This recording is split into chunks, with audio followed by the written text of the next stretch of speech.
जहन्नम के बिल्कुल ऊपर एक पुल बिछा दिया जाएगा, बाल से ज्यादा बारीक और तलवार की धार से ज्यादा तेज। पुल सिरात।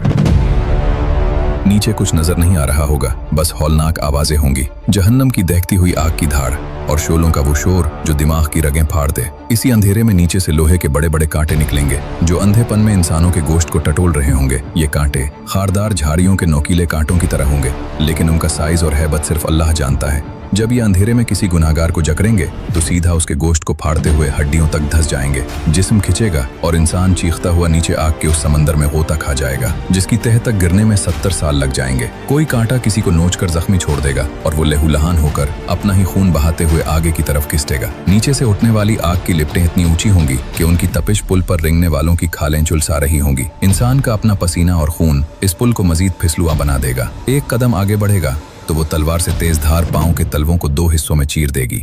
वो दर्द से तड़प कर अपना तवाजुन खोएगा, जान बचाने के लिए नंगे हाथों से उस धार को पकड़ेगा और उंगलियां कट कर गिर जाएंगी। ऊपर मौत का अंधेरा, नीचे दहकता हुआ लावा और दरमियान में कटते हुए आज़ा की हौलनाक बेबस्तीत। हुक्म होगा, गुजरो इस पर से।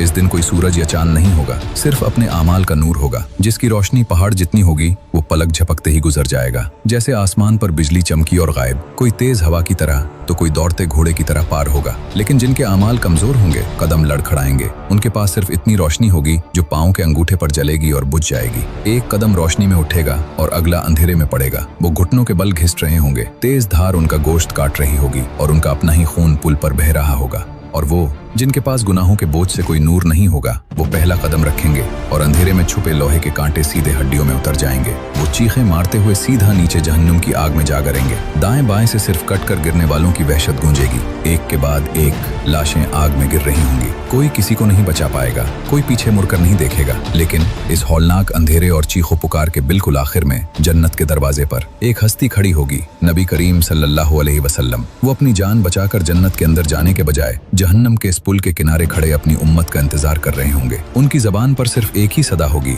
या रब सल्लिम, या रब सल्लिम। ए मेरे रब उन्हें बचा ले, ए मेरे रब उन्हें सलामत रख।